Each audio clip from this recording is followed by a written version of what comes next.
this is your first time listening to our podcast, welcome. Our programming brings a diversity of voices connected to Myanmar to share their perspectives, thoughts, and reflections about what has been happening there since the military coup last year.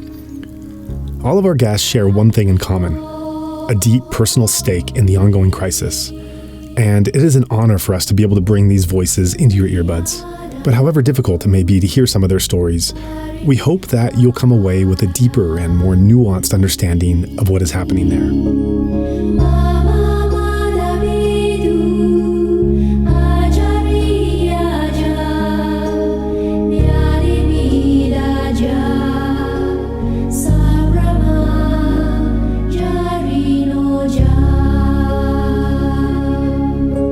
Tell me, have you witnessed such resilience, such selfless courage in the face of a genocidal regime? The people are undeterred. There is no supreme savior. There is us, and only us.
For this episode of Insight Myanmar podcast, I'm happy to be joined by Valerie, or as she's known better in Myanmar as Barbie.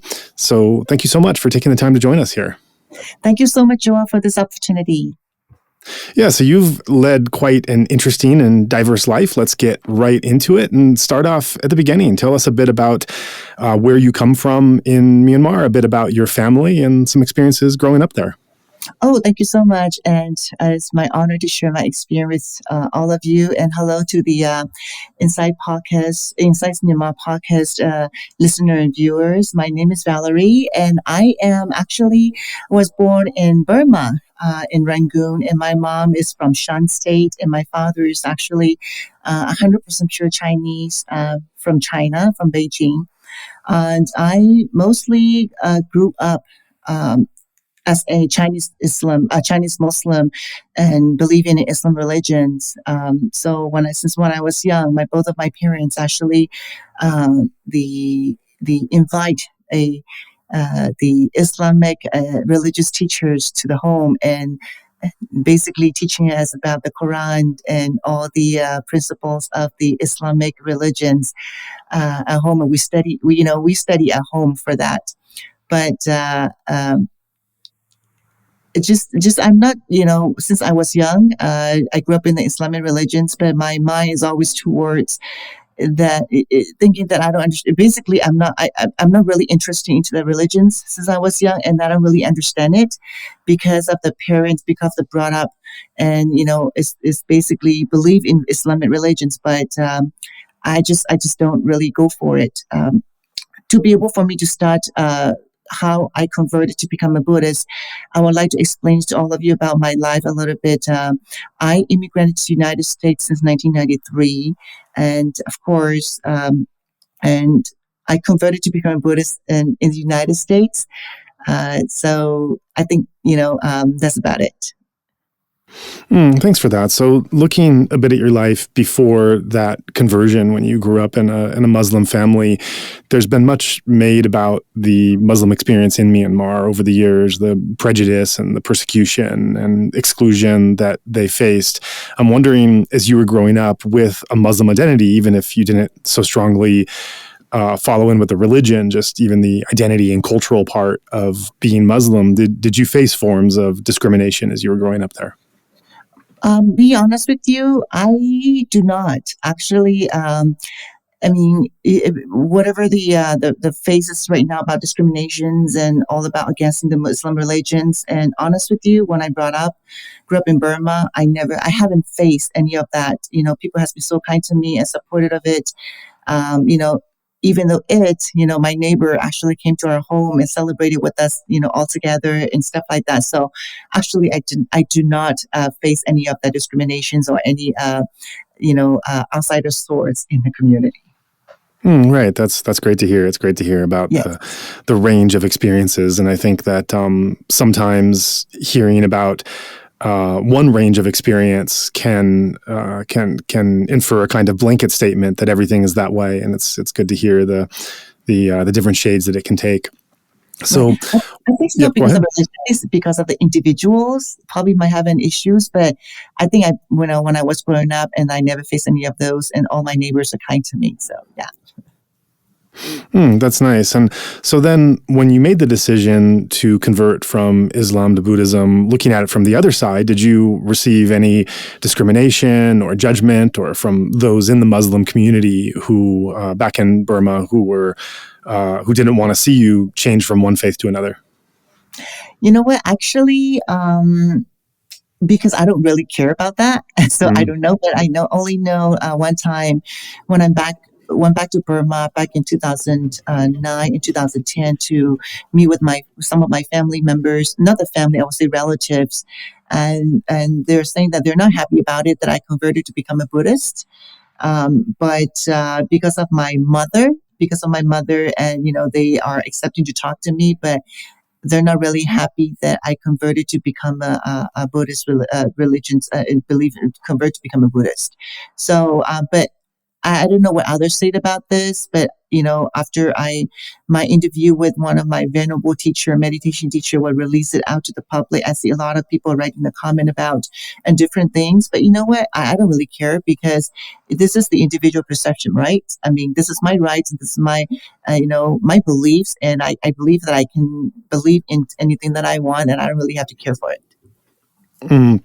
Right. And what did you believe in? What did bring about this decision to want to move from the faith and the religion you were brought up in and take on Buddhism? What about Buddhism made you want to start to follow this practice? Sure. You know what? Let me explain it to you first. Is that all the religions are the same? They all have precepts that they have to follow. All the precepts, when you take a look at it, Catholicism, Islamic, Buddhism, everything's the same, right? And the only difference is that I believe in karma. I believe in karma. And so basically, when you do bad things, you will be basically punished with the bad things. When you do good deeds, you will be receiving the good things someday. So I believe into that. And I have more, because prior to become a Buddhist, actually I try to understand about the Catholicism. I went to RCIA class for 6 months. And, on my last day that the pastor wants me to convert to become a Catholic. And I didn't show up there at the ceremony because, I just feel like I just don't, there's no answer that I'm looking for. And also the same thing for others. And I try to study, but when I go read about the Buddha and about the life cycle can be break and, all those things, if you want to talk about Abhidhamma, it's a lot of things to talk about it. So, and I believe into Abhidhamma. So, this is the reason why that I changed and converted to become a Buddhist. Yeah. Mm-hmm. So by referencing Abhidhamma, this is a book of scriptures that in Myanmar especially is very important and really defines, characterizes Burmese Buddhism, even among other different Buddhisms of other different regions. And that was actually my next question, was looking at when one just says Buddhism, that's it's not a monolithic thing. There are so many different kinds of Buddhism, cultural types, meditative study, different traditions. It's spread in different ways. And so what can you say about the type of Buddhism that you converted to? Was it particularly of a Burmese background or shade, or what type of tradition or background of Buddhist did you become? I actually converted to become a Theravada Buddhist religions. So Theravada Buddhist religions, and then there is 3 types of Buddhist religions, as far as I know, is Theravada, Mahayana, and Tibetan. So I basically converted to become the oldest religions which Buddhists follow, which is the founded called Theravada religion. So I converted to become a Theravada Buddhist. And you mentioned that the Abhidhamma was something that really compelled you to want to dig deeper into Buddhist teachings, that this was something that stood out among the different religious traditions that were available. What about the Abhidhamma was so appealing and interesting to you? You know what? When I first read about Abhidhamma, honest with you, probably my husband can explain it to you more. I'm married to the Caucasian gentleman. He used to serve in U.S. Coast Guard. He's a veteran, officers before, and he also became a Buddhist. He also converted to become a Buddhist back in 2017. So he studied Abhidhamma more than I do. For me, he even told me that, studying Abhidhamma is not that easy. He said that he has been studying for reading Abhidhamma for 3 times already. He said he still have a question about it. He's still confused about it. Abhidhamma is very deep to understand. So this is the reason why I have to explain that to you, that I actually found out all these things that Abhidhamma is saying through the meditations back in 2018.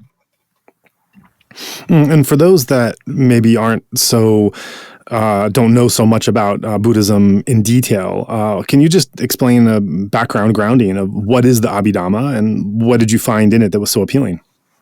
You know what? Basically, as for the Abhidhamma, is actually, I would say, look at it as the truth of the nature. That's what I've been looking at it. For example, say, is Joa really there? Joa is not there, right?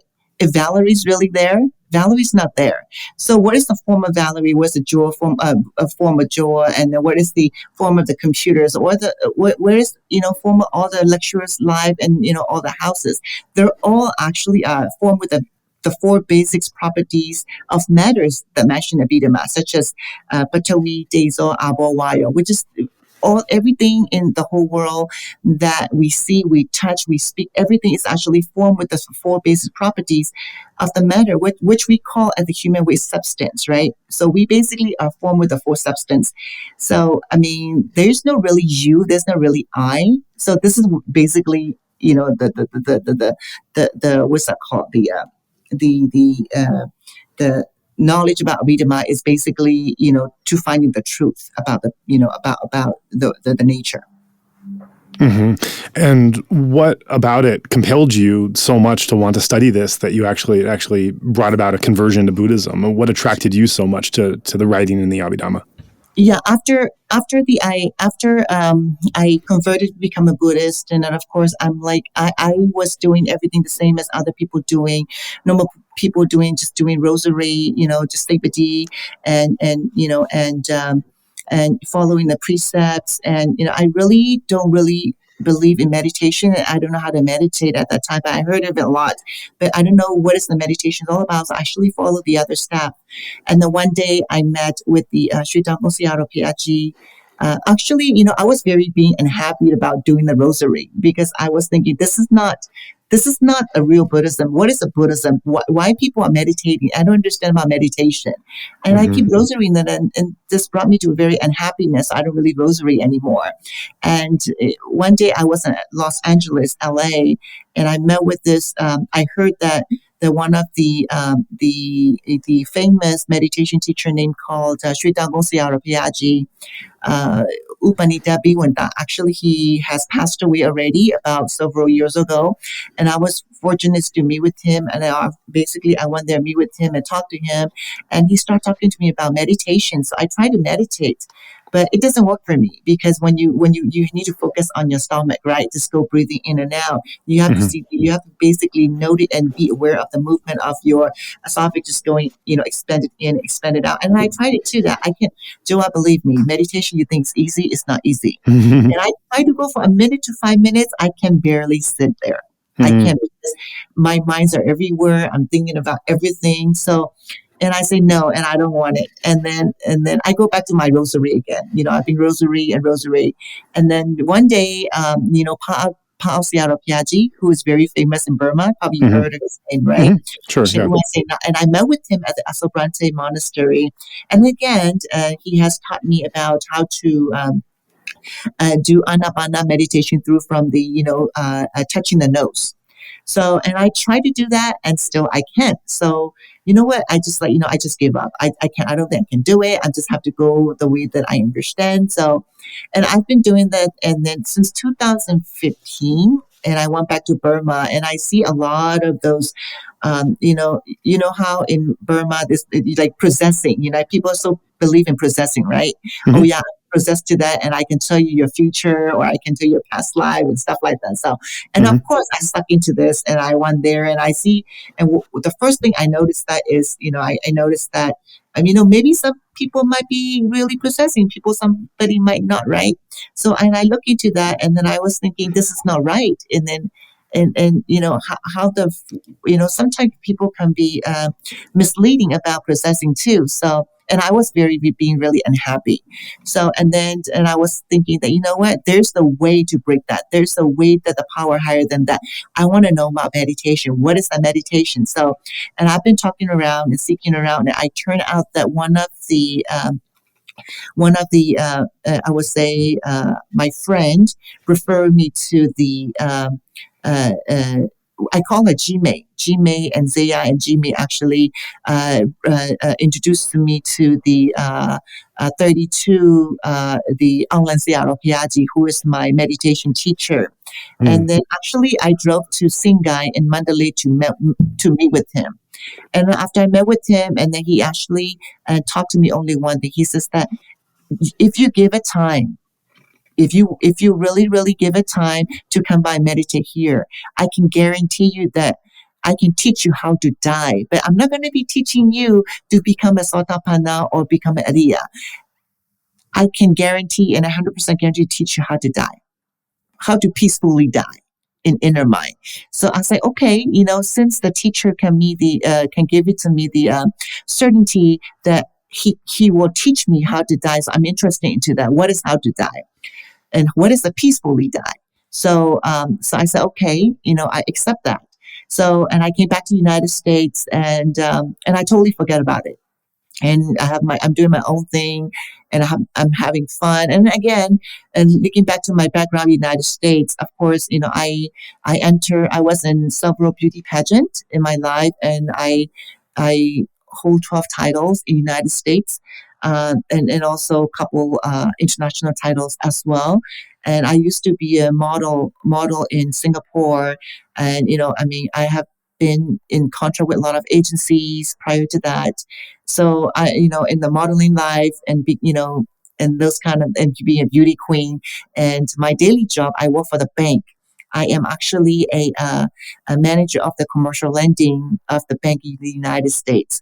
So, I'm just getting busy and just doing the photo shoots and I totally forget about it until one day, and I explained it to you, one of my good friends, who's the mayor in the city, and we actually trying to look at the try to do the refinance and funding for the recycling company in the Bay Area. And then I met with him, and we went to visit the recycling center together in the morning around 10 or 11 o'clock. And at night, he suddenly had a heart attack and passed away. And I don't know anything until the next day. And I was like, okay, the thing can happen because, probably a misuse of drinks or maybe cigar, or, I was thinking so many things, right? Maybe heart attack. So people claims that heart attack. And I totally forget about it. And after 2 months later, one of my friends, passed away again. I had a lunch with him at 11:30 at 12, and he dropped me off to my office at 1:30 and 2, and then he drove back to Sacramento. When he arrived at the office, he even called me and talked to me. We have some project that we need to work on together. And he was like, let's work on it together. And I say, okay. And then after he dropped the phone, 30 minutes later, and I got a text come in and saying that, are you available? Can I talk to you? And I say, seemed like it was something going on. So I called, I called his cell phone number, and turned out that his sons picked up the phone, and he was telling me that, is it okay for you to talk to the police officer? And I say, why do I need to talk to the police officer? And he said, my dad just passed away, and you are the last person that he saw. And they would like to know what kind of conversation you guys are having, and what kind of meal that he's eating. So I was shocked. Mm-hmm. The other person, I saw him in the daytime, he passed away at night, right? Mm-hmm. And another person within a couple hours, Joe. I mean, Joa, it is very, don't you think is it a coincidence? I don't think so, right? Mm-hmm. So I'm starting to get nervous. I'm starting to get afraid and freak out.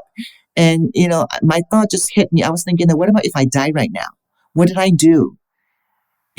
Like the venerable Aung Lan Seattle say, do I know how to die? What is die? I never died before, right?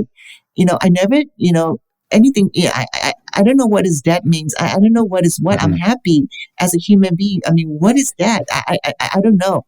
So, and I got freaked out. I was nervous, and I wrote the email back to the Seattle Uttama Paraku, who is the one of the disciple and follower of the Aung Lan Seattle Ji. And I basically emailed him, if I can please allow me to come to the meditation. I really need to find the truth. I don't know what is the truth. Please allow me for the 10 days meditation. So, and then I got accepted into it. So I went back to my country for meditation in May of 2018. Mm-hmm. And that's how it all started. And, so the first, they actually have a 3 segment of it. The first is a basics meditation for 10 days, then intermediate meditation for another 10 days, and they call it long haul meditation for a month. So I have completed the basic meditation and also the intermediate meditations for both sections in my country. So yeah, that's how I started. Right. And what style does he teach? What did you learn on those courses? Like what in terms of technique and teachings did happened on the course? So basically, when I first arrived to the meditation center, for me is, I work and my schedule was really tight. So when I arrived to Burma today, and I'll go to the meditation center tomorrow. So I don't really have the resting period time in the middle. So to get over the jet lag, right? So, and I just go there, and then I register myself there, and I was so happy. I thought meditation should be easy. And then there is a time schedule that actually posted on the wall, and I saw that 1 hour, an hour and a half, 2 hours, and then lotus pose. I'm like, what? That should be easy. I was thinking just easy, right? And we started. There's the 1 hour section for, I believe, 5 times a day for 2 days. And second half of the day started 1:30, and then the third day become 2 hours. And so when I first thought that the first hour is easy, like 1 hour each section was easy, Joa, it's not easy at all.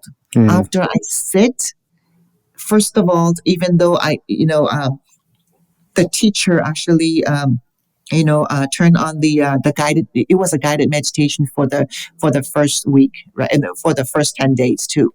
So when there was the teacher, when they turned on the guided, that he was telling you how to focus, what to focus, what is going to be happening.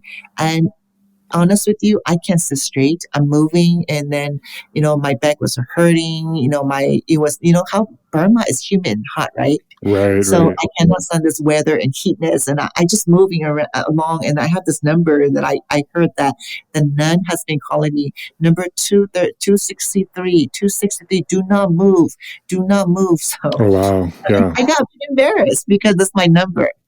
And then I thought that, oh my God, meditation 1 hours. And then I heard a lot of people. It was like about 600 people, meditators, 600 meditators in the hall, big hall. And the man is in front, the woman is behind it. And again, I just cannot, I thought it's easy for an hour. Turned out that it wasn't easy. So after I keep meditating on my second day, and again, my leg were cramping and numb, and sometimes I stop breathing. I don't know. I mean, just like because you have to use the machine to use anapana, right? Just basically. I mean, do you think that's easy to do? Actually, it's not. Mm-hmm.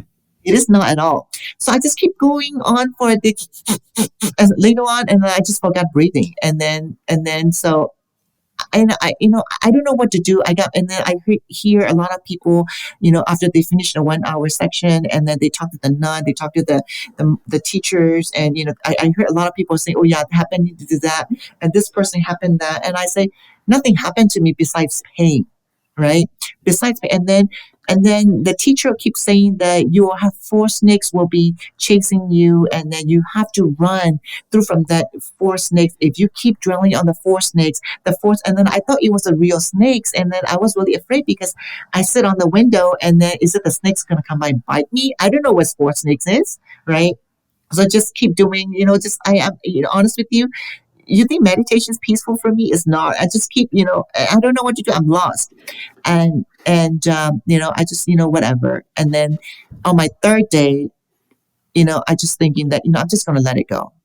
My fearness, my painness, everything, if I die, because I'm really in pain. And, if the pain's like, I'm going to die now because I need some meditation to cure me up. I need to, I even have to take a Tylenol at night. No, Joa, believe me. That's how pain I was. Mm-hmm. I don't know what's going on. And because I have never experienced that before, and I want to give up. And the one of the requests on the meditation, if you give up, if you do not complete your 10-day sections, you are actually on the blacklist in the monastery. You will never go back to the monastery and then go meditate anymore. You're not going to be able to join in the future. So, and of course, and I was thinking that, if I do that, oh shit, people knows me in Burma, and, my name is when they split it out, and then plus that the person who introduced to me, she's also one of the leader in this meditations too. So I say, what, it doesn't look good for her too, and, I might let her down, and I don't want that. So I say, what, forget it. If I die, I don't care anymore. My 10 days, I'm going to focus on it. I let it go, everything. I just don't care everything anymore. So, I just, on my third day, I just went upstairs and I just don't think about anything. I just go there and stop whatever, following what the teacher was actually saying through from the guided listening, this kind of tape. And at that moment, on my third day, the teacher actually asked us to do the anapana they call it bouncing with follow with your heartbeat. When the heartbeat go once, you basically compete, you simultaneously breathing with your heartbeat. And then I was able to do that, and I was really amazed. How heartbeat was fast, right? Yeah. Yeah, but I was able to follow that. I was thinking, wow. That's, and then I just wow, and then I just keep myself just keep doing that, and then in the afternoon, this is the first session done in the afternoon, start from probably around 7, I believe 8 to 10. So when I do that, and then I just basically because I found that and I just, how to say, it's the I know what to do now. So I just don't think about anything. I just basically listen what the teacher was guided, and then I just follow him, follow his advice on this tape. So suddenly my mind, I feel that my mind leave my body. So my body just sit there and meditate, right? And there is a pain on my knee, but I know there's a pain, but myself, in inner mind, the inner me, the mind is detached from that pain. I feel that I'm very, there's a pain, but I know there's a pain, but I don't feel it. But there is a pain, and I know there's a pain. So my mind was detached from my body, and I looked at it myself through from my outside. Oh, that was me meditating. What happened to me? What's going on? So I look at the nun and I look at the people in front of me. I can see it. So I specifically, and when I was sitting there, I specifically look at one of the nun in front of me. And I was looking at her head. It was so shiny. So I just keep looking at her head, and I can see the little hair follicle, little inner, little blood frame, everything in detail. Isn't it pretty amazing? Right. Yeah. So you're looking and seeing things more closely. More clearly that what is in the body. So I was keep looking at her. Just, my mind just keep looking at her, but my body is meditating. And I know I can see it clearly, and I can tell it clearly. So, and I see that person's, I see the nun head, and then the nun, it just like slightly her skin off, and the muscle, the blood and the muscle off, and everything just like, and just like watery, and just drop, everything drop that become a bone. And I say, is she a bone? And I look at myself, and I become a bone too. And I look at myself, and then, so if it's a bone, then why am I body, my body is pain? Because this is a bone. I mean, why is pain? Why, how do I feel it? Why is pain there? And I try to, in my mind, just keep thinking, why, if I'm a bone, then why am I feeling the pain? I'm not there. I'm a bone, right? So I hear the bell rings. The meditation is done for 2 hours. And then they says the lunchtime is coming up at 11, go take a rest and go eat for lunchtime is coming soon. So I just do not want to leave the meditation center. I just keep meditating there. So I was keeping sitting there. I hear the bell was ringing and asking all the yogi to go eat lunch. And then I look at myself. Do I really want to eat? Do I really want to eat? Am I really hungry? And I look at myself.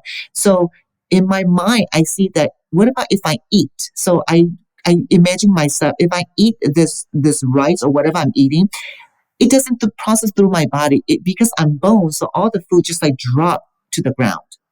So, and I eat second time again, drop, and I drink water again. It doesn't go anywhere. It just goes straight to the ground. And I was thinking that, so I'm a bone, right? My body formed with the bones. So who's eating? Who's eating there? And I try to look for myself. Who's eating there? So I'm not eating. The bone is not eating. So who is eating? What is eating? And I just keep looking at it. I say, well, you know what? I'm a bone. I don't have to eat.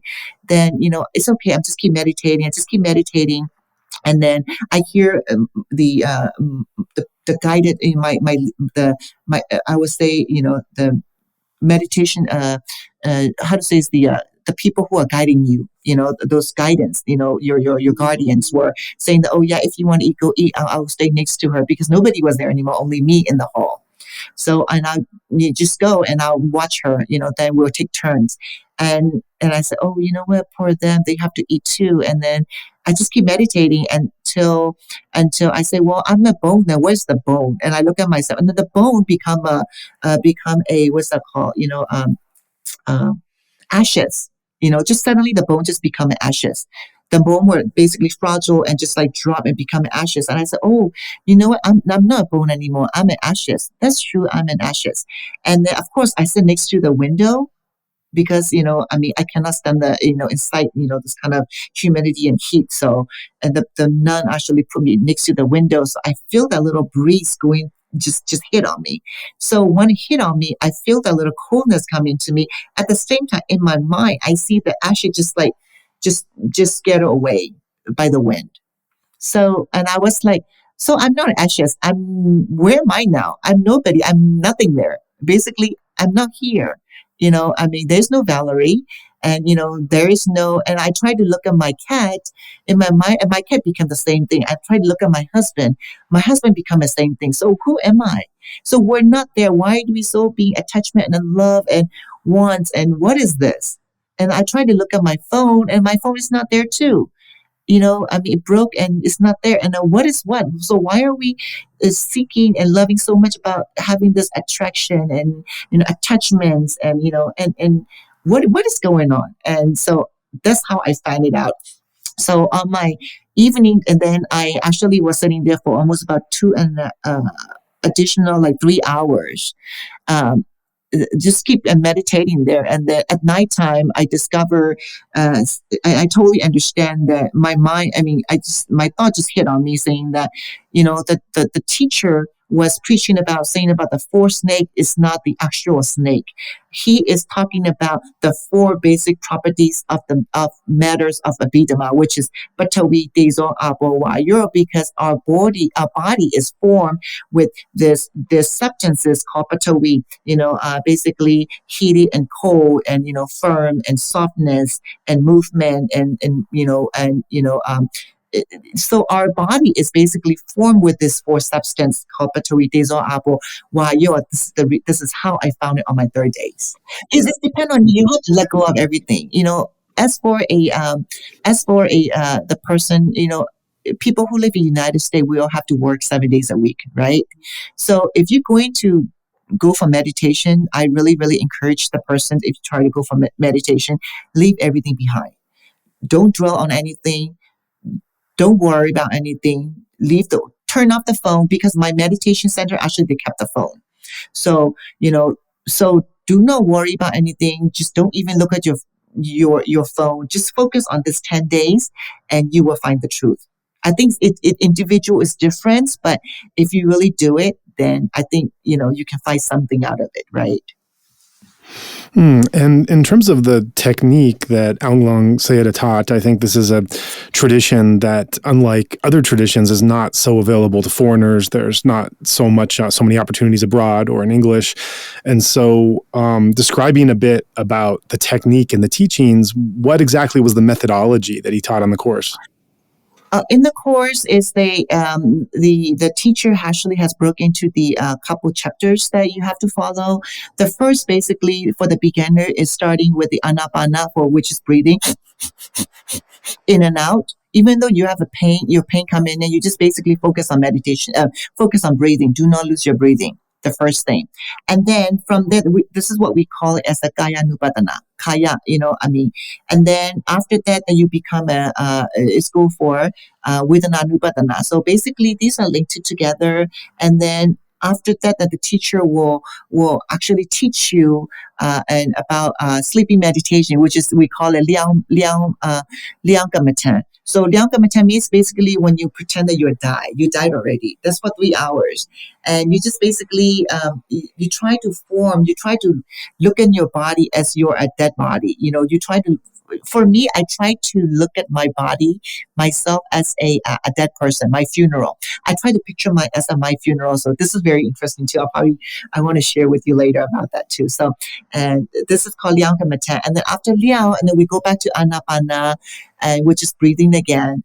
And then we're starting with the lotus pose, about, basically, lotus pose for 2 hours and 5 hours, and there is another additional 5 hours. For the additional 5 hours of lotus pose, this is depend on you, that you want to do it or you don't have to. As long as you pass for 5 hours the first time, it depends on you that you want to do a second time, 5 hours lotus pose or not.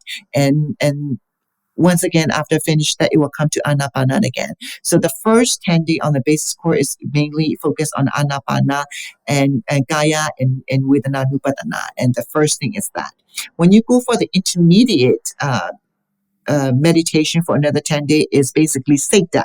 Sekta is, they basically want to look at your mind, but not follow your mind. Just look at it and just keep looking at it. Your mind, I believe you've probably meditated too, right, Joanne?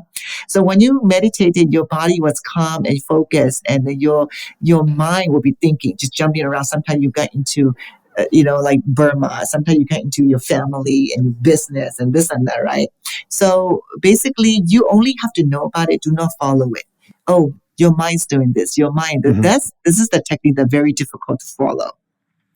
If your samadhi level is not there, it's very, very difficult to follow and pass the Siddhanupatana level. Yes.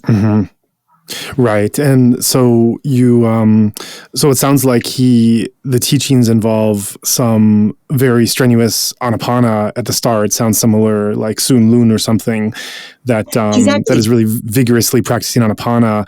And then it goes to some kind of contemplation of death and of the body at death. Is that correct? What else is involved in the technique? Correct.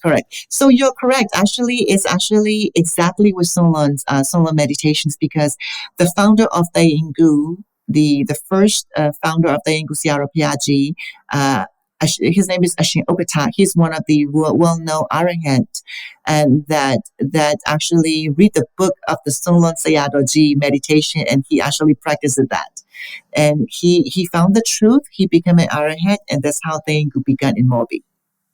So my teacher is following his step too. So my teacher is Aung Lan Sayadaw Piaji, is also a number 32 Thae Ingu Jamdai. The same thing, yeah.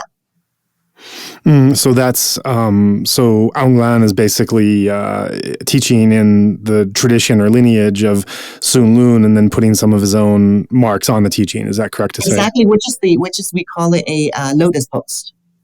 Right. Because when you go for meditation, you haven't seen when you take a look at it.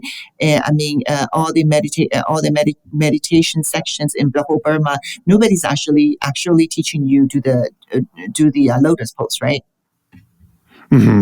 So it sounds like also there's quite a strict regimen about the style of how you physically sit, as well as the duration of the sitting, which I haven't heard so much about with other traditions. Like in various forms of Japanese Buddhism, you do hear more of an emphasis placed on the type of posture. But in Myanmar, I haven't seen that so much. But it seems like in this tradition, there is a real focus on not just the instructions you're following, but also exactly the posture that you're sitting in and for the duration of that posture. Is that right?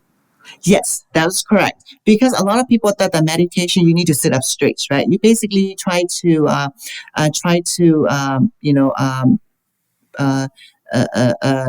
I would say try to make it up that your spinal is straight, and you basically put it straight and just sit on it, right? And that's what I thought too. Actually, meditation is not that. Meditation is basically relaxing. So the way that I did is that I tried to get the first breath in, like I just let it go. So my body would drop by itself. So when my body stopped there, I don't move anymore, because every person, each different person body structure is different. So somebody can sit straight because that's how the spine, this is how the person body is formed, by sitting straight. Sometimes people, sometimes the person will be lounging a little bit because the spine is a little bit curved than the other people, right? So you have to look for your body. You have to let go, just drop it, just breathe in one and just breathing out. And then when breathing in, when you let it out, at the same time, you let go of your body, and your body will stop by itself. So basically, this is where your spine is comfortable to be before you just sitting for a long time. So that's how I did it.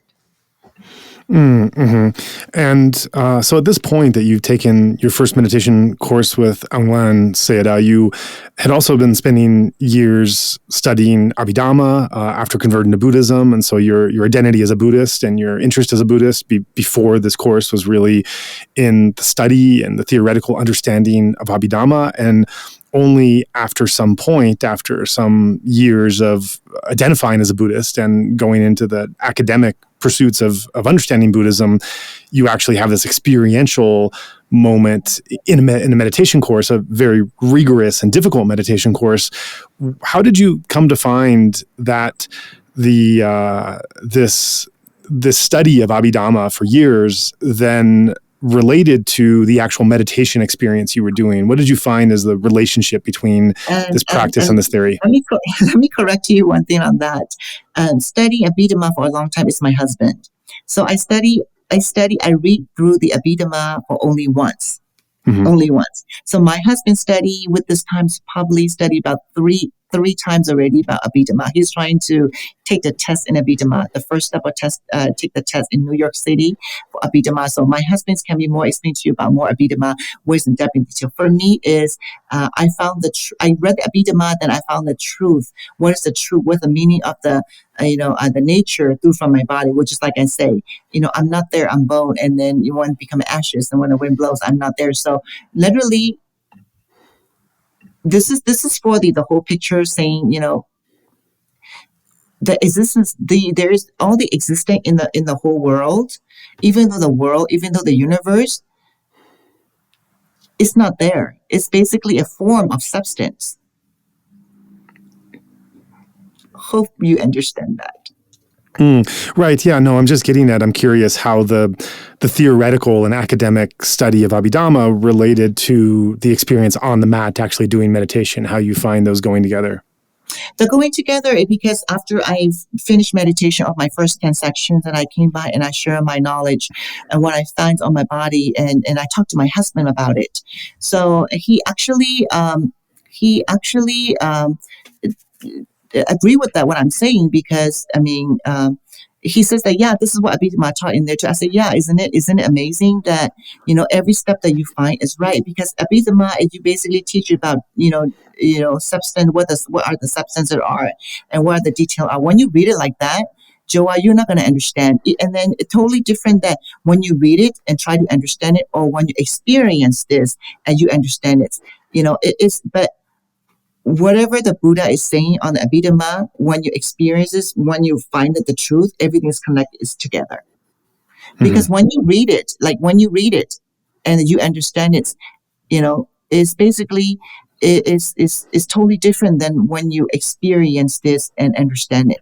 But when it come together, and after you meditate and you read the book, and when it comes together, everything is clinched together. So I really encourage the people to go practice about meditations and how to say that, rather reading and try to and thinking about he or she will understand, or they will understand, then just go for and meditate, and then after that go back with a book and reading. I can guarantee if you find the truth, everything will be linked together. Everything's talking about the substances anyway. So I found the truth of the being substances. I'm formed with the four basic properties of matters, and then and Abhidhamma is saying the same thing too. But when you first read the Abhidhamma, you'll be thinking puzzling, where are the substances? Are they really cute too? And I was even thinking about that. Is that my body was formed the first time when I read Abhidhamma? I was thinking that, because I graduated in biochemistry and physiology in major. So, and I should say I'm half chemist. So I was thinking about that.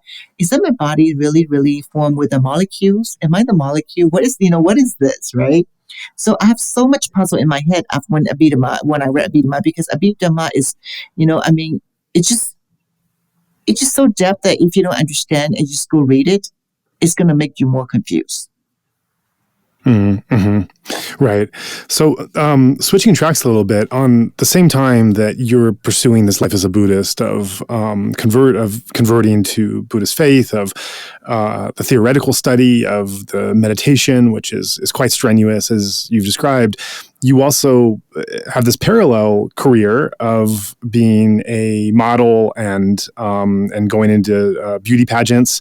And I think some would maybe have some hesitation or confusion as to where these two things fit together. One is being in the spotlight as a model is in some ways highlighting a sense of beauty and whatever beauty means, whatever sexuality means in the world, and especially the role of a woman in doing that. And then on the other hand, meditation is kind of renouncing and stepping away from dualism of any form, and liking or disliking or any kind of materialism. So I'm wondering, as you went through the process of being a model and entering beauty pageants while also having this Buddhist identity and this interest in meditation, how did these two things come together? Did you ever see any conflict, or was it a pretty smooth intersection between one part of your life or another? Or how was this? It was a big time. Thank you for asking the questions. So before going to the meditation, I love to put makeup every day. I like to put the fake lashes every day. I have to be clean myself every day. And after I came back from the meditation on my basic sections, Joa, I don't even like to put the makeup anymore. Because there's no, why? Why do I have to put it, right? Why do I have to put it? You're not there. Why are you doing this? And, I see, even though when I take showers or when I'm brushing my teeth, and I notice myself that, this is basically what is that, a duty for me, like I have to clean up myself. If not, then this body's going to stink, right? And I have to clean my teeth, otherwise my mouth's going to stink. So I'm doing this one as a matter of a duty for daily that I have to do that. Usually this is not your body. This is not you. So it was really strange that after I came from the meditation and I stopped, I stopped modeling, I stopped going to the beauty pageant, and I found out that there's no meaning for me. There's no meaning for me, and because I'm not there. So what am I doing? Who is doing this, right? Because if I go further, and then a lot of pageantry girls and founder, they probably might say something about it. But again, this is my individual me. I don't know. I'm not saying the others. Me is I just don't like it anymore, and and then I went back to work, and then my CEO, my manager, my boss saw me. He was saying that, Val, what happened with you? Why no makeup? What happened? And I explained that to him. He was like, come on, you're one of the top lady in the bank, and you need to at least look presentable and put some makeup on. So that's why now when I go and back to Burma, then I would do some tattoo my eyebrows or something that I don't have to put it in, daily. So, and then put the lipstick on and just go to work, and not like before anymore. Before I have to, put the makeup, foundation, whatever. Now I just go with my bare face. So again, like I say, and I'm really surprised that I changed like that. I'm really surprised. My husband's very surprised for that too. So for you, basically, at the end of the day, would it be fair to say these two things were not compatible? That the career that you were on as model and beauty pageant contestant, and when you started really seriously undergoing a meditative experience and sitting for long hours and contemplating death and dissolution of the body and mind, that the deeper you went into that, you were not able to keep up the your former career. Is that right? Yeah, former career. Yeah, that's true. That's not compatible at all. No. That's interesting. So you didn't have a moment where you were simultaneously going through your career as a model while also starting to meditate. It was really once you started to meditate, you had to pull away entirely from your past career. I just pull away of everything. And the only problem is what happened is that it's really strange, Jonah. When I see a person, right? I was a judge. People invite me to become a judge in one of the well-known pageant in the United States, and I was a judge for that pageant. And I went there, and you know what happened when I see all those girls on the stage? I saw them as the bone. I see them as they're what's that called, the skeleton. Yeah. So I see everybody as a skeleton. I see. Believe it or not, I couldn't see them as a beauty, as a like beautiful curves lady. I see everyone as a skeleton. That's what I'm seeing. So that was really a profound shock. Right. So, even though like I came by and, trying to hug my husband or, try to have a little bit intimate with my husband, I don't feel anything. And when I looked at him, I see him as a skeleton too. And I look at my cat, who I adore so much and I love so much. I looked at him. He's a skeleton. Did this, was this just kind of an initial shock upon finishing the course and trying to adjust back to real life, or did this persist in the months and years beyond that? It's just basically, still, I'm still happening. It's still happening. I mean, of course, my friends told me, I told my friends, they don't believe it. And then they actually took me to strip club, men's strip club. And the same thing, I see them as a skeleton too. I told them that I don't feel anything. And then they were like, oh, look at this. He's so handsome. Look at him. And I looked at him. My desire, my feeling is technically shade away. Wow. It is And it still there. hasn't come back. It's still there. It's still there. Hmm. Joa, don't mistake, it's still there, okay? I still have loves, I still have hates, I still have this, but everything just like shade away, because when I feel about love or when I feel about wants, the the deed, I don't say the deed, the mindfulness, your mindfulness just kicked in. Your mindfulness just kicked in. Like the same thing's going through this revolution, right? I really do not like what the military dictators doing, military coup doing. But when I start to hate them, and then my mindfulness just like put the notes on it. It's just really, really, I would say it's very good detailed experience that I experienced it. Yeah. So how has that transition been back to the world? Because you're not a nun, you're not living remotely away in a cave or in a monastery or a nunnery or meditation center. You're a married layperson in the world, living in the United States, where one has certain relationships with family, with partner, with livelihood. And as you have these kind of responsibilities and relationships that you're navigating through, you have this profound reflection upon death and the skeletal makeup of the body that you can't shake, and I've heard this from other meditators as well. I have heard this kind of experience of people going so deep into this that when they come out, they're still seeing other people and other humans, not in this kind of general concept of what personhood means, but they're seeing the breakdown of the different components of the body as they're taught to with the Buddhist teachings. And this can kind of be a shock, but this has been years now since you've had the course. So I understand this was the initial shock that came out of the course, that you were still carrying this practice and seeing things in this way. But over the course of years, as you transitioned back and integrated back, how has that been? Have you found a way to kind of marry the necessity of living as a layperson in this world with what the practice brought you, or are you still kind of living through a challenge of trying to figure out how you're taking this Dhamma wisdom and this insight into the human condition into living as a full-fledged layperson where, let's be frank, like we have to live in concepts. If you're not a renunciate living in the forest or in the cave, you do have to live among some kind of generalized truth or conceptual truth that is not the same as truth at the depth level of wisdom, because you can't live like that in the real world. You'd be a crazy person if you weren't accepting some kind of generalized, conceptualized reality that we all have to accept and live through. And so how has that transition been as you've gone along? You know what? I totally agree with you. I totally understand your questions. And, being honest with you, like I used to be very materialistic person, right?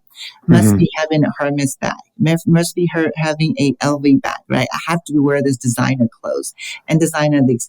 Don't tell me that I don't want it. I still have this wants. I still like it. But the problem is when I have those wants in my body coming in, my mind's, I want this now. My mindfulness just came by and stopped it. I see. Yeah. So basically, of course, when I cross, oh my God, I love this ring. I want to have this ring. How much is, what, I can afford it when I'm good. And then my mindful just kicking in, it just says, and then I'll be like, you know what? It's okay. Where am I going to wear it? One time, once, and later on, I just spend my money. And I'd rather donate the money out. And then why am I doing this? And those kind of things, And am I really adjusting to that? I'm really shocked on myself, too. I become like this. I mean, my husband always say, before, you never save your money. What about retirement? Worry about this, worry about that. And this is how much I spend money. I mean, Joa, honest with you.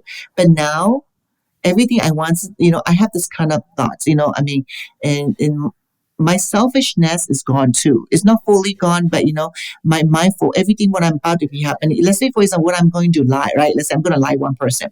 My mindfulness just kicked in. Say, is it going to hurt that person? Or is this benefit me or benefit him? Or benefiting both? Why am I lying? Lying is not good. Stop it. And then I just shut out my mouth. It's like that. So I like I said, I noticed myself changing a lot, and I'm more I'm seeing myself more not doing a breaking the 5 precept anymore, like lying or drink. I don't even drink anymore, Joa, because I mean, because when you drink, it will one link to another. It will you can lie or you will do some. You will basically break into a lot of precepts. That's the reason why I don't even drink anymore. I'm afraid of doing the wrong thing. Right. Yeah. Right. And how has your husband been able to adapt to this newer version of yourself? Your husband is, you mentioned also converted to Buddhism, reads the Abhidhamma. So, you referenced how he was quite excited to hear about your actual lived experiences through the meditation, was mirroring what he was learning about in Abhidhamma. So there's a lot of correlation there. And yet at the same time, you're coming back so profoundly changed and affected by this death contemplation in the meditation course. What effect does that then have on your relationship as married partners? You know what? I would say want to thanks to my husband because he's very understanding. And he read Abhidhamma, so he understands what I have been going through, and he's actually really encouraging me. The first time when I went back to Burma for meditation, and a lot of people thought, and thinks that, oh yeah, I have my second husband in Burma or whatever the people are saying, but and I brought my husband to the monastery and introduced to my meditation teacher, and my meditation teacher, Aung Lan Monastery, was approved for him to go look at the meditator, what they have in the meditations going on. So he saw a lot of people meditate up there, and I told him that your wife used to be one of them. I show it to him. So he totally understand. And then he started that he wants to meditate. So he actually started meditating every single night since 2018 and 1 hour every day and try to focus on Anapana. So he's starting to doing that too. Yeah. So you were able to share in that. Yeah. I you know what? I'm very fortunate that my husband and I, we talk about meditation and, what happens to me now. And so he totally understand. He said that he understand that. And and he himself is believing meditations too. So I was very fortunate that one of the teachers from Aung Lan is coming to United States on August 3rd, and he's having a meditation session on August 6th. And my husband and I will go, and I believe that if we stay longer here, then I can ask him to personally guide my husband and into going into deeper meditations on that. Yeah. Right. You're also a person of some standing, especially in Myanmar, just your career in the beauty industry and modeling and whatnot. So you have your own branding, so to speak. You have your own audience and followers, and you had been interested in Buddhism before this course, but this course in 2018 with Aung Lan Sayadaw really so dramatically impacted and transformed you, and it sounds like made you end your career in that industry then and there and not being able to go back to it. So among your peers and your audience and your followers who had been with you to this point, what was their reaction to this sudden transformation? And most of them got shocked. I would say, I wouldn't say my follower or my fans. I look at them also. They're all my friends. They're all my friends. So they all got shocked. And my meditation teacher actually released my interviews to the public, because my meditation teacher interviewed me personally and asked me about my meditation experience. So, and once that video was released, and everybody was shocked that I will be going through that route. Yeah. Right. And after that period of shock, what set in? Was it like judgment or ridicule or respect, or people kind of changing with you, or what? How did that? Because you're not just making these changes yourself. You're as mentioned, you're larger than just being an individual at this point with the following that you've amassed with your career. So what? Once that shock set in, what happened next? Did you gain new followers, or did they make that journey with you, or what happened there? I was my Burmese friends. They're okay to accepting me, but my friends in another nationality, such from different countries, they were just like, oh, don't do that yet. You still are young. Why are you doing this? But if I'm going back to explain it to them, they're not going to understand, right? Because I see you can die any minute, any second. But they don't see that. Oh, you're young. You still need to have fun. Why did you go into that route? Mm-hmm. And sometimes when I see them at the events and then they just come by and say, hey, Val, I saw that. And, you are into meditation now. You're young. Have fun. Have some drink. Just go out this. And then I say, okay. But I really want to explain it to them. Yeah, I tried a couple of them to explain to them, but they just, oh yeah, oh that's good, and then they don't follow me. But Burmese friends are very good, because when I told them about it, and they just immediately they say, oh yeah, we want to go into that. We want to study that. We want to participate in the meditations. We want to do this. So a lot of my Burmese friends are trying to get into the meditations retreat. And after the video was out, but my international friends are a little hesitant because they says I'm too young for doing those. And I asked one of them, so what age that? She said, you probably when you're 60, 70, you just go for meditation, but you're young. You're only 40, you're only 50s. Don't do that. I'm like, but you can die any second.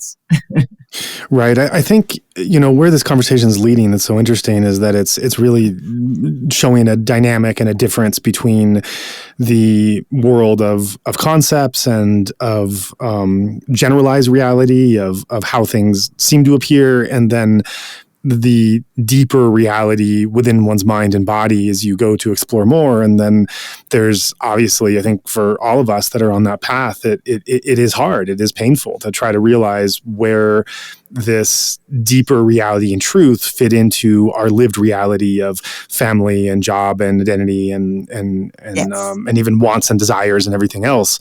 And yes. Where this conversation is going is the military coup in Myanmar. And this is something I've been really interested in this convergence between Buddhist practice and even Buddhism as a more generalized religious concept and the actual lived reality of a military coup, which has stripped away democracy and human rights. And there are so many different viewpoints on this, on where these two come together. On one side, you can look at something like engaged Buddhism, or you look at the practice of meditation, not just being something that is on the mat and in silence and within one's own mind, but as something these are tools or insights that are bringing about greater compassion and wisdom, which can then go out in the world, and these values of engaged Buddhism can be on display in the way that we're making greater societal change. Another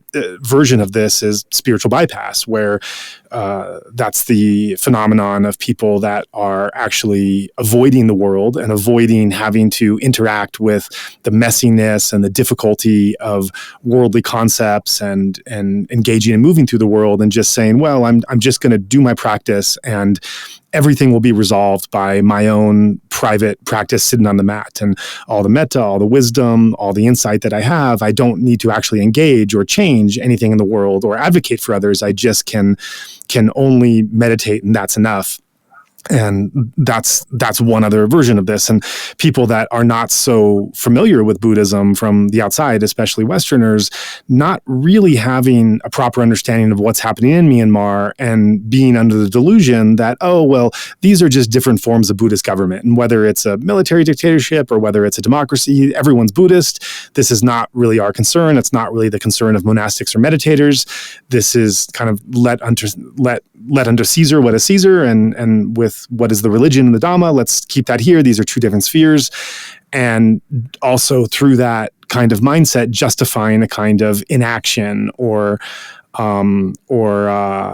disinterest in what the worldly is. So these are just a few lines of thinking I'm laying out. I could probably talk for another 20, 30 minutes on all the different versions I've seen of where the spiritual, and in this case, not just the spiritual, but specifically the Dhamma, the Buddhist meditative experience, where that can converge and diverge with the brutal reality of an evil military dictatorship, a terror state, where those two come together or don't. And this is not something that I exclusively have the authority or the answer. This is something I'm still working through and still trying to understand and hear different opinions and reflect on my own. I think there's no real easy answer for this. It's an incredibly difficult position to have to wade through and navigate and try to understand. I think, and I think many people are doing it in different ways. And so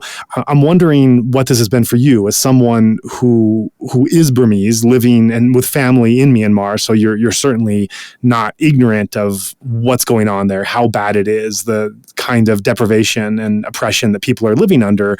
And yet at the same time, having access to these deeper truths and meditation. In the past year and a half, how have you come to understand where the spiritual and the worldly are able to converge and where they're distinct in the terrible test example of this military coup and the resistance playing out in Myanmar? You know what? I just want to say is that with the revolutions, with the revolutions and religious kind of mixed together. This is what I want to say. And then the another thing is that as for me, I don't know about others, right? As for me, I have a courage after I finish meditation. After finish meditation, I mean, I have the courage to say about what the truth is. You know, I'm not afraid to say about the truth. Okay, I just more getting speak up now. If you ask me, do I really hate military dictators? I have no hate. I don't hate them, but I disagree with what they're doing. I disagree with what they're doing because, I mean, look at the country now. A lot of people are suffering, and look at the country now. Economy is dropping, like -15 now. The World Bank just recently announced that Burma is the poorest country in Southeast Asia. And Burma is already poor it is because military dictator has been ruling the country for over 60 years. And look at that. It's going to be, you know, we are 20 years behind with the world to try to catch up with the world. And now it's going to be another 20 years behind, right? So if I don't speak up, even though I'm living in the United States, you know, why do I have to be afraid of it? You know, speak up is my responsibility. Again, I want to say I'm not the Ariya yet. Ariya means I'm not the Arahat yet, right? You know, do I still have love? I do. Do I still have hate? I do. But the problem is, everything was just like slightly gone, and you know, I have no passion. But you know what? It just gave me courage to talk about it. Give me a courage to speak up about it. You know, I just want to say that if you think that you know, that you are the religious person, you're meditating, you know, you don't want to get into this revolution, or you do not want to get involved this political, because political is very difficult to understand. You know, it's not my business. If you still focus on that, let me ask you those questions is that, how can you meditate? You know, I mean, every 24 hours you're doing is actually related to politics. And don't tell me that it doesn't relate to politics. It is related to politics. Believe me, Joa, I tried to meditate when COVID hit to Burma in 2020, right? And when the coup took over in 2021, I tried to meditate. Guess what? My mind is still there. If you're not reaching to the, you know, if you're not understand, or if you don't, you know, if you're not in the, you know, one of those four stages of the, you know, of one of those four stages, you know, I mean, the last two stages is called Totap and Anagan or Yahanda. If you're not reaching those levels, you still have this kind of feelings. But the problem is your mind is going really fast, like faster than what the seconds are going, when the faster and whatever it is out there. But how could you go meditate saying that, oh yeah, everything surrounding happened to you and it cannot be related. Everything's related, right? Revolution is related to meditations too. You know, if your community or, you know, a lot of things going out there, how are you going to eat? Are you going to be feeling safe? You're not feeling safe. Are you going to be able to peacefully eating dinner at night or peacefully enjoying the family time? No, because you have to worry about where it's going to be bombing, you know, if the people are going to rob my home. Or are you going to be peacefully sleeping? No, are you going to be peacefully praying? I even saw one of the posts at that time saying that the lady was actually praying to homaging the Buddha statue. And then there is a military soldier just like shooting in the street. And then she just started cursing. But she just took 5 precepts in front of the Buddhas, right? But she just stopped cursing. So think about it. You think that everything is not related to this revolution. Actually, it's related. Every little 24 hours that you're doing is related to the political and revolution right now. So this is what I see. So the reason that gave me courage is that if you ask me, do I hate dictators? I don't hate. I don't know him, and why should I hate him? But I'm not afraid of speaking out against them. Because the reason that I'm not afraid is that I'm not lying, or I'm not trying to get attention, or I'm not trying to, there's no personal attach or personal hate attached toward them. The reason I'm speaking out about this, the reason is I have the courage to say is because they're the truth. I'm not afraid to speaking out the truth. And so how have you been advocating? What have you been doing here from the U.S. in the last year and a half since the coup broke to be able to support the democracy movement? Okay, so basically, so I have been doing a lot of community and become one of the community leaders in various programs, the various boards in the throughout the Bay Area here, and I was appointed as a education commissioner for states, and I sit on various boards. And so, I have those connections. I mean, all of those leaders are my mentors.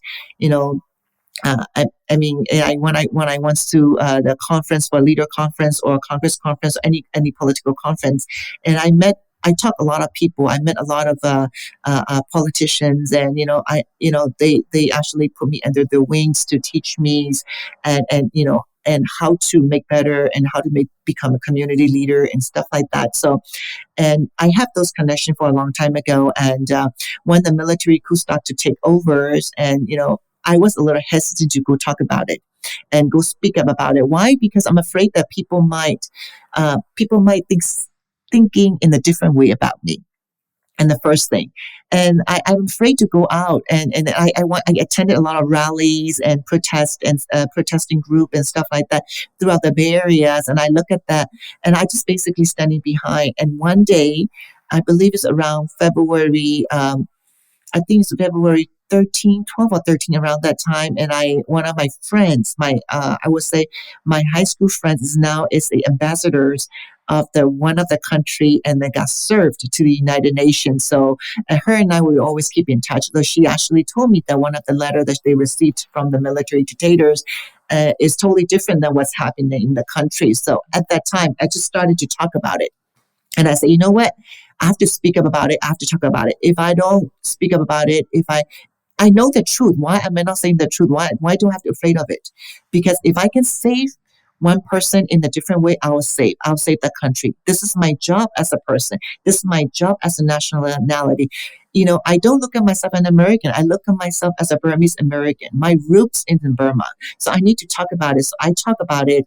And then on February 16th, and one of the generals actually called me to United States.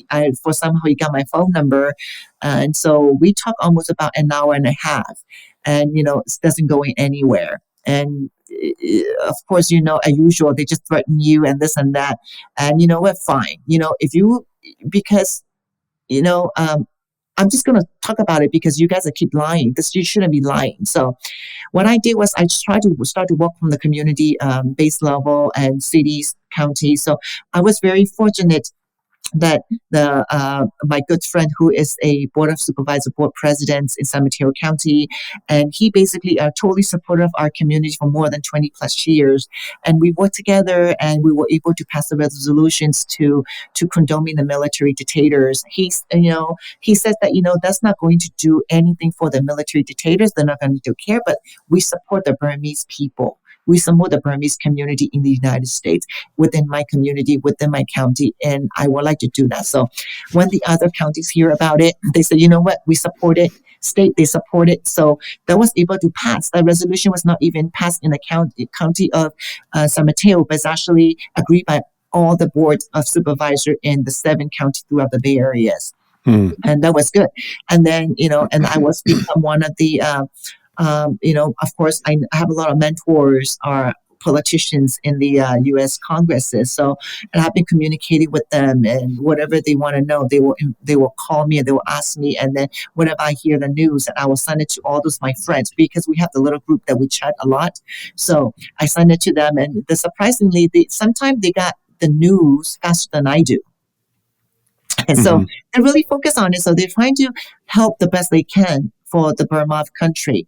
And I was serving on the board one day, and then it was a Women History Month of last year. And the Vice President Harris supposed to came by and gave a speech on that day, but Vice President actually went to the United Nations, gave a speech. The President himself came over on the Zoom, and we talked about it. So I was able to discuss with him about what's going on in Burma. So the President Biden was very sympathetic, I had to say that, about it. And he actually said that, this is the internal affair. If with my only one word that I can do anything for your country, I have did it a long time ago. This is not easy. He explained that he actually has sympathy towards all those people in Burma and also the countries too, because he even know the news that one of the kids, who was 7 or 8 years old, got shot by military dictators, people, I would say the fascists, the militaries. And he said, that's around my granddaughter age. And then he was very sympathetic towards about it. And he knows about it. The difficult thing is the internet affair. It's hard for the United States to jump into and help them out. But the Congresses and everybody was kind enough to talk about humanitarian aids after what's going to be happening. And they're trying to, I was really surprised and amazed about the intelligence committee and CIA committee is able to give a protections to our national unity government, international ministers, the Dozima came here. They actually gave her the security of that. So, I mean, that's a good thing that coming towards, but they don't really admit that, well, we will work with NUG, but it's saying that they're accepting NUG, right? So we're just basically protecting about safety and willing to talk to them, especially from the Senate. Senator McConnell, as is met with her, and there's a bunch of congressmen that talk to her. So this is actually a good news but we have to think about it that Burma dictatorship is not happening in 2021 or 2007. It happened since 1960s, 62, right? Yeah. So throughout from the 70 years, and I grew up, I was born and raised in the socialist country. So I was in Burma when this 88 revolution happened. If I drop in the pit, Joa, I'd probably be dead by now. Because I was in the protesting group on the Anoyata Road nearby the ministry office. Right. I was there when they used a machine gun and shot. Oh wow! I jumped in the pit. And then I was staying in the pit with a bunch of group people and hiding in there. And I see the soldier was wearing the red stars on their neck, and I was peeking. And, I dropped in the pit. Otherwise, Joa, I'm one of them in there too. I'm already dead by now. Oh, goodness. And then after 5-6 hours later, we came out. The whole body was covered with blood. So it's very traumatic. I experienced it. So, and I know. So, and then, of course, I mean, this is 2021 revolution. We must win. Otherwise, my country, our Burma country is I don't know what to say anymore. We must win, because now a lot of kids are fighting against for their rights and democracy and freedom. When you talk about the religions in that, it's totally different now, right? Because religion's looking for peace, right? But here, you're trying to go fight against military dictators. You want to mix together. It doesn't get along. But think about it. If you're trying to focus on meditation, if you're trying to doing the good deeds, but look at what happened in the country. Are you supposed to help those poor people? Or are you trying to stuff to show off the people that you're living a peaceful life? If the person's really peaceful, I don't know. I mean, for me, with my experience, I try to meditate, Joa, every single night in 2021. I couldn't do it because my mind just scattered around. I usually, when I go meditate, after about 15 to 30 minutes, my body becomes solidified. I can move them. I just can't, but now I can't because my mind just like moving everywhere. Oh my God, what's going to be happening now? Oh my God, how many people are dying now? I heard this is going to be happening. And do you think, will you be able to peacefully meditate? I don't think so. Right. Right. So you bring up an interesting point where you're, you have a personal institutional history in Myanmar, the 1962 takeover by Ne Win, the socialist country you grew up in, not only living through 88, but actually being on the street. I mean, being literally covered in blood and hearing gunshots from the terrible atrocities that were committed then. And then, you were very fortunate in the modeling career you were able to have and getting to safety and some kind of privilege in the US, and then undertaking meditation where it's totally transformed your life and set you on this new path for the past few years. And you bring up the real seeming contradiction of trying to live this more rarefied spiritual life of following precepts and having less attachment and renouncing more from the world and withdrawing from liking and disliking and even normative relationships and on this path, while at the same time this country's history that you know so well and that you're a part of is coming to the surface. And as we saw in the early stages of the protests, the activists really tried to push the nonviolent possibilities as far as they could in terms of offering, the when they were having those protests, the police who came offering the flowers and food and water to them, and just in so many ways, really trying to have some kind of nonviolent resolution to this, and that was simply not possible. I mean, this is, as much as anyone, this military regime, this is a terrorist organization. This is a mafia exploitive organization. I would say it's worse than the mafia. I would say the fascist. Fascist, right. Absolutely. This is a fascist organization. Absolutely. You're correct in that. And so having any kind of nonviolent civil disobedience or dialogues, of course, even outside the country, they were calling for, from the earliest days, they were calling for support from the UN, from ASEAN, from Western countries, from other types of organizations, R2P, all these different things they were pleading for. And every single one of them was rejected. I mean, the most they ever got was just deep concerns about the situation as it was developing. And so they have no support coming from outside. They do everything they can to try to engage with this military that is illegally taken over power. And everything is not just rejected, but rejected with horrifying violence. And that then leads to the formation of these armed resistance groups, the PDFs, and greater escalation of violence throughout the country. And so how do you, as not just a Buddhist, but as a meditator, as someone that has seen the deeper truths and is trying to follow this deeply ethical and rarefied path, even at the expense and sacrifice of your own livelihood and your place in the world, that you're trying to walk on this path, and yet at the same time you see in the world, in the actual messy, conceptualized, generalized reality that we've been talking about, that very likely the only thing that is going to uproot this is, in your words, fascist leaders that have taken over and are causing terror on a daily basis to everyone. The only language perhaps they understand is violence, unless there's something else that I can't think of that hasn't been tried, that is yet to be. It seems like everything has been tried and it hasn't succeeded, and so the democratic protesters have turned to some degree.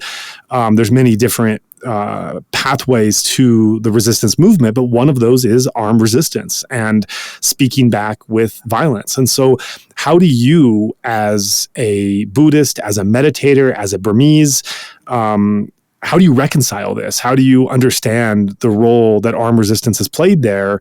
And knowing how evil and entrenched this military is, and where do you stand on this? How do you make sense of this, and where do you come around in trying to think about what you should advocate, what you should support, what is the reality, and what perhaps is something that lost. Just let me take that question again. How do you, going forward, how do you make sense of what the resistance movement should be doing in order to be successful, and balancing that with your understanding as someone who's trying to really live as a meditator on a refined spiritual path? Being honest with you, let me ask you the question: isn't the meditation is to find about the truth, right? Mm-hmm. Sure. Mm-hmm. We're looking for truth, right? So, what is the truth happening in my country regarding the revolutions? The truth is basically the truth is happening right now because the fascist military dictator is actually trying to control the country and try to create the miserable environment to live in the country. Am I correct? Because look at them now. I mean, the people in the country. I mean, there's nothing to eat for them. And do not talk about, I mean, in our country, we don't really have a middle class there. Either you're highly rich or you're very poor, right? Think about the more, I think I would say like 75%, 80% of the people in the country are poor. They're facing poverty. So if you not really go and talk about and the truth about what's happening in the country, you think you will find the truth in your body? I don't think you'll find the truth. Mm-hmm. You're afraid to speak out the truth, right? And, of course, like I say, I mean, religious and revolutions cannot mix together.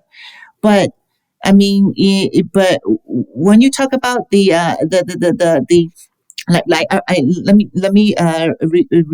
going back again, if you don't find the peaceful inner, if you're looking forward to searching for peacefulness in your body, but surrounded you is unpeaceful, are you going to be able to find peaceful on your body? You have to make your surrounded to be peaceful first to be able for you to find the peaceful in your body, right? This is the reason why the monk and all the meditator went to the jungle. Why? Because it's quiet, nothing happening, so they can find peaceful. Mm-hmm. Right. So now, if you meditate at home, or if you're in there, or let's say three doors, the person living around you just got robbed. Were you able to be peaceful, meditate there? You're probably thinking that, oh my God, when is that person going to come, and when's going to be my turn to come in? Right. So how are you going to find peaceful? Mm-hmm. You're not, right? So we have to do the right thing, what the first thing. If you basically leave everything behind and don't talk about it, let the military dictator took over it, do whatever they want. But look at our country for 60 years. What's happening now? What has happened? Look at the people are facing the poverty. This is all the results that we receive from the military dictators controlling the country. Yeah, absolutely. This is the result, and we have to know the result. We have to find how do we fix it. Do not talk about meditation. If you cannot find the truth in surrounding in you, or if you not find the peaceful in the surrounding you, you will never find the peaceful inside. Mm-hmm. You will have to, if you want to find peaceful, inner peaceful, you must need to take care of the outer peaceful first. Outer environment to become a peaceful situation first for you to find the inner peacefulness. Otherwise, you're not able to going to be find it out. If you talk, there's a bunch of people are talking about me this, and I told them explain it to me.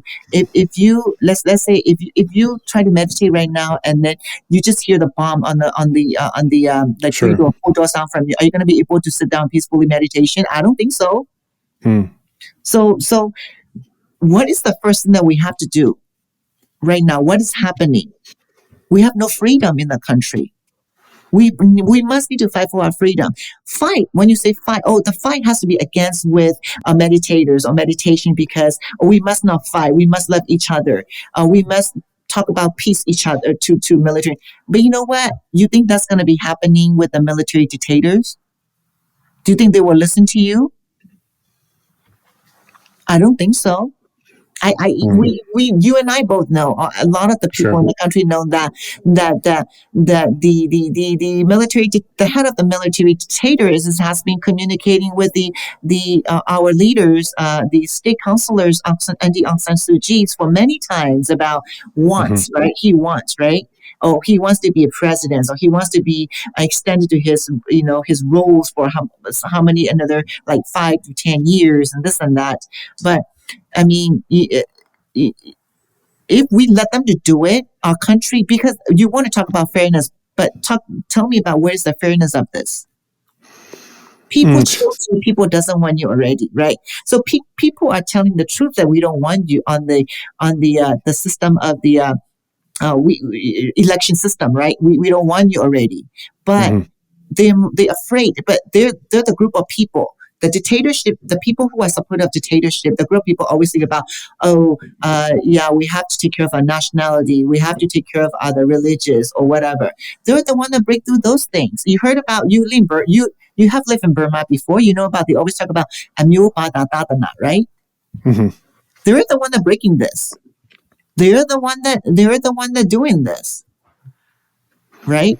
So if we don't tell the truth, if we're not taking care of our surrounded to be peaceful, how could you find the inner peaceful?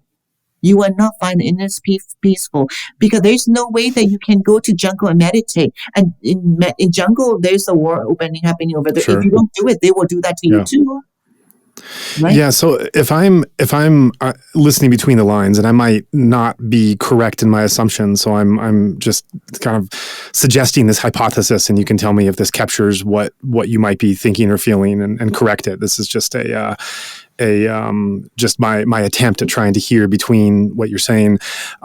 It sounds like you're suggesting that the ethics of meditation and the noble life of practicing walking the spiritual path of Buddha's teachings, that at the moment right now, because the country is so on fire in Myanmar, there is simply not really a rational or practical way that one can stay on that path while also trying to advocate for greater freedom and safety in the country. And so perhaps there needs to be a setting aside or a letting go of meditation and Buddhist ethics and some of the other things involved with the spiritual path in order to create a sense of safety and human rights and equity in the country, temporary setting aside some of the greater spiritual refined values of that Buddhist meditation teaches us, and do whatever it takes to be able to root this military out and create a better country.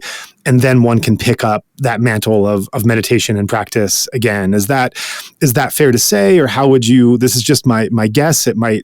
I don't want to put any words in your mouth. How would you correct or amend that hypothesis that I suggest from hearing the last thing that you were saying?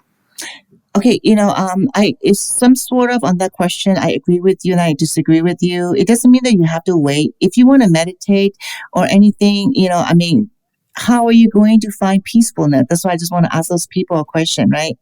And I mean, all those things are happening to you, especially in my country. Even though I live in the United States, I cannot sit peacefully because I'm constantly worrying about what was happening. About the people, of the safety of the people, safety of the country, right? Sure. And so, my question is, the only thing that what I've been doing is how to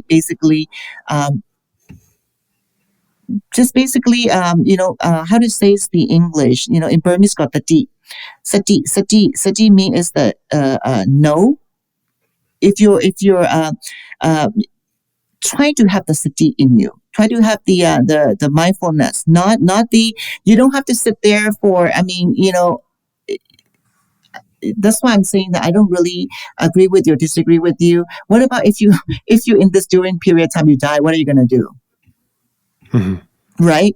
So the only thing is that how to say the, especially you know how to put the D in you so that you don't do, I don't know how to say it in English. Can I say in Burmese? Sure. So, the D katama, the D kata bhaya, whatever you're doing, anything like 24 daily life, you must need to know. You have to be aware.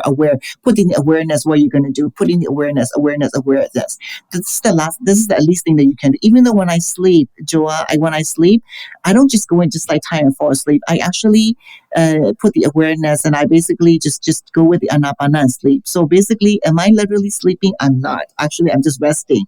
So, you have to put the awareness of that, when the time, how to say is the, it's just very difficult to say, I'm in the United States, I can say that I can do that, but the people who are in the country, like one of my friends, my good friends, her house got broke into when they're sleeping inside, right? Mm-hmm. So how are those people going to be sleeping and putting the awareness or meditating or whatever, putting in there, right? I mean, even though they're doing that, and then they're sleeping peacefully, and then the house already break into it. Mm-hmm. That's why it's very hard for me to justify in saying that between the religious and revolutions, try to connect it together. Mm-hmm. There's no way that you can connect it together. The only thing that we can do is know the aware. We must aware. We must be aware of the surrounding. This is what Buddha say. I guess what I'm asking is, if you say these things can't go together, then that seems to infer that you have to choose one or the other for the time being. Is that what you mean? That you have to either go with revolution or go with meditation, and you can't really do both at the same time? You know what? I will probably say yes. For the time being in the country, the people who stuck in the country, I'll probably will say time being say yes, yeah. And so I guess to bring that personal, which one have you chosen? Honest with you, I've chosen revolutions. I want to do the right things for the people, but again, I'm aware of myself, what I'm doing, so I have this study on me too. Mm-hmm. So how is that, since you've chosen revolution, and I notice you answered with, I would characterize somewhat of a sad or resigned hesitation, which is quite understandable for these circumstances. But since you've chosen revolution, what has then been the impact on your meditation practice? Because before we got on this topic of revolution, you're talking about, how deeply you were affected by the Abhidhamma, by the meditation course that you took, and how when you got back, it was changing your whole livelihood, your whole sense of relationships, and disengaging you from the world. And so now this terrible thing has happened in Myanmar, and as you've just indicated, now you've chosen revolution over the meditation for the time being. But how has that then impacted your Dhamma understanding, your meditation practice, the way that this practice has influenced the way you see yourself in the world? What has that transition of shifting over to revolution brought to that? Being honest with you, I have been telling my friends on the Facebook Live saying that I have been able to meditate straightforward and peacefully. Mm-hmm. Because as you know, right, all the people, including myself, I don't know about others, but when we in the morning when we wake up, we have to look at the Facebook feeds or new feeds or anything, or how many Mohinga have they served and stuff like that, right? Mm-hmm. So do you think that's the fairness? I don't think, when you stand on the military people, when you stand on the religious point, I mean, you're trying to enjoy how many people die, right? Is it really, it's good for you in going with Abhidhamma, but again, Abhidhamma is all about the truth, right? So you must want to find the truth. So this is the truth. I mean, you want to talk about karma, then this is a karma. Like Buddha say, what's go around, what comes around, right? That thing going to go to cycle again? Yeah, I think it's going to go to cycle if you want to talk about in religious, right? So if I kill you and you kill me, and next time I kill you, you kill me, it's going to keep going on around it. But again, like I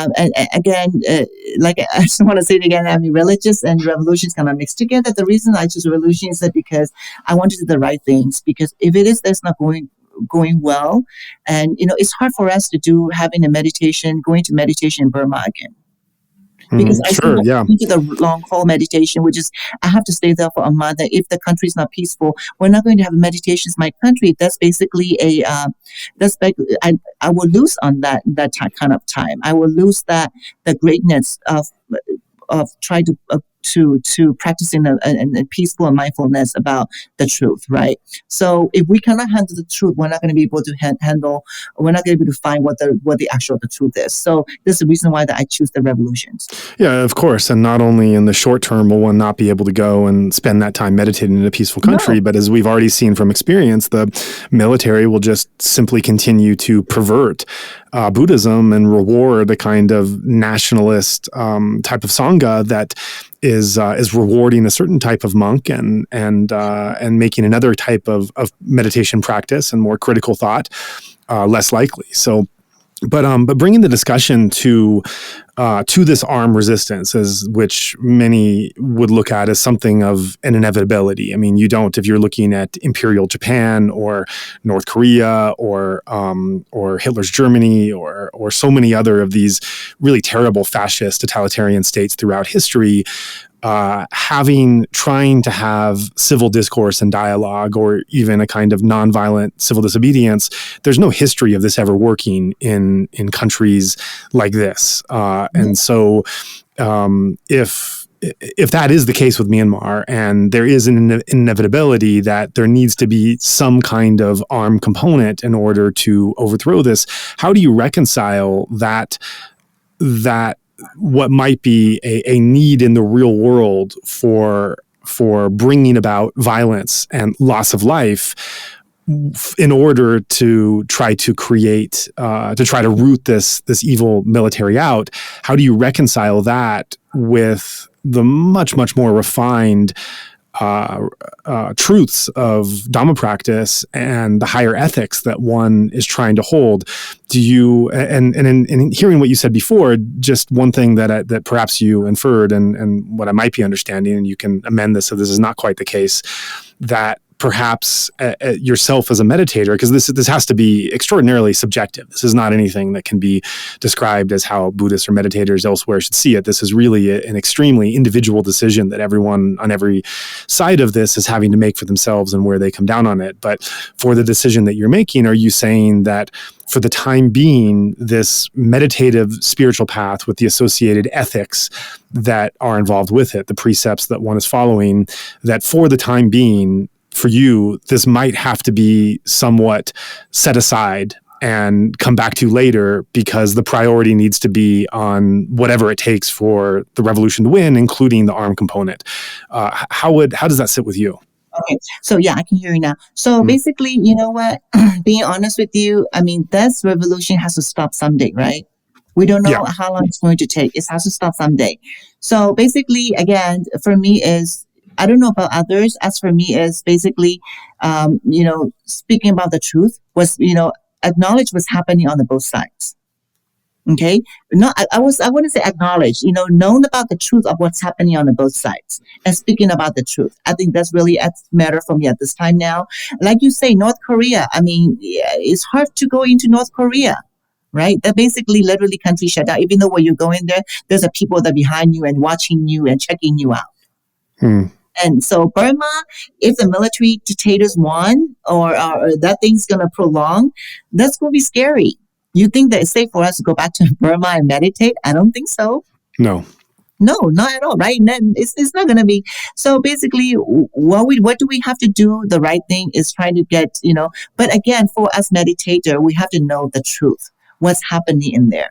And trying, a lot of people are just, oh yeah, I meditate, the foreign started. Yeah, we have to talk about the truth later on. They say, oh my God, nothing's going to be happening. I just go back to meditation. But the problem is, the truth is that a lot of people are suffering in the country. I wouldn't say that both side parties are dying. I wouldn't say about PDF. I wouldn't say about military dictator side. But general, look at the people inside the country. They're stuck. They're facing poverty. Yeah. I mean, how are you going to help and serve those people that, of course, you can go in there and serve them out. You cannot go in there and just say, oh, I want to do the donation. You can do that, right? Military dictators not going to allow to do that. This is the reason why that one must come first. It's your general knowledge that what you have to do, what you decide then. Right? What is the right thing? I'm not going to say, oh yeah, trying to go against this or trying to go against that. If I say, and the other group will be saying, oh yeah, she's not the real meditator and she didn't find peace. But the other person say was a different thing. So again, you and all of the audience decide that what is the right thing for us to do. And then for yourself, as someone who's supporting the cause for revolution, where do you stand on this question of some of the armed resistance that has developed? I stand neutral. I stand in the middle. For me is I basically, what have I, because I'm the one that I'm not, I shouldn't say I'm the one, but, I constantly go on the meetings and stuff like that. So there's a bunch of Burmese in America is doing that too, and talking with the politicians about what's going on in the country. But I don't know about them. For me, is I stand neutral. I just tell them what's going on in the country, what should be done.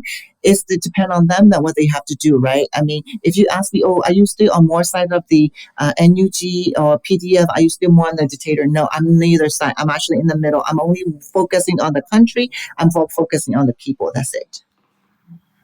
People inside the country.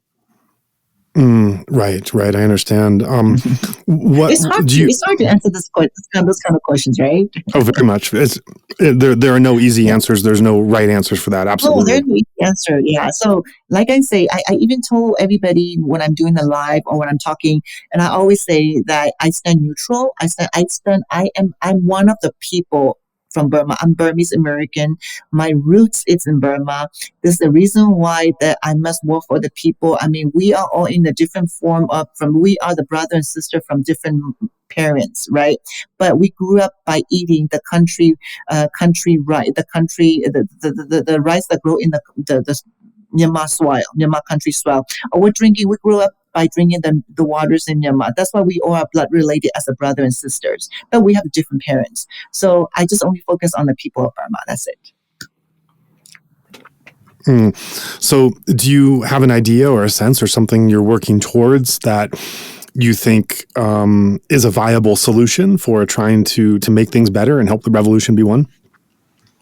But as right now, if you think about it, trying to make anything better, I don't think it's not happening now. But everything we can work together, I will be able to work hard on this after this revolution is finished. Because at that time, and then we'll be able to hopefully, if I just, I am. I'm in confidence of believing in that. I think this is the last solution that we will have to face. This I'm believing in. Maybe I might be wrong. I don't know, but this is what I believe in. I believe into that. So, after this revolution, we have a lot of work to do to help the country and to help the people inside the country to get back on the foot again. Mm-hmm, right. And what do you think it will take for the revolution to be won? What are you working towards to try to create and bring into being so that the revolution can be victorious? What is your understanding of like the pathway to success? You know what? It's basically, if now the kids are joining the people in different forces and try to fight back for the country's, freedom, try to fight back for their future, try to fight for their future, the freedom of their future and the freedom of themselves, and try to be able to have the freedom of speech back again. So I mean, those people already have a group that they're doing already. For us, it's basically we were trying to support those people who are really inside the country and fighting for us, or fighting for the people, fighting for the fairness, fighting for the truth. If you can find various ways that you can help out, and I really encourage those people to help out. Either give them encouragement words, either donate the money to them, and try to do in various ways the best you can to help those people who are fighting for the freedom. Yeah. But I just really want to thank you for this opportunity and for allowing me to speak here and speaking with you. And I have learned a lot. And some of those questions you asked me is very difficult for me to answer. But yes, they are. They are. And yeah, I acknowledge that there are no easy answers to this. I really respect people who come on and are willing to discuss this and work these things out. I mean, this is not a gotcha show. It's not it's not trying to set people up, because it's very much acknowledging from the start that that these questions have no good answers. And Yet, if we're not the ones talking about them, then we're running away from, from a messy situation. I'm speaking now, right, for our country too. And thank you very much for inviting me to your shows, Joa. I really appreciate it. Thank you so much for taking the time. And I've learned a lot as well. It's, I think your personal journey has been a microcosm of bringing together different elements in one person's life that I think is cause for reflection of where we're at now. So thanks for coming on and opening up and sharing all that. Sure. Thank you so much.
Thank you for taking the time to listen to this show.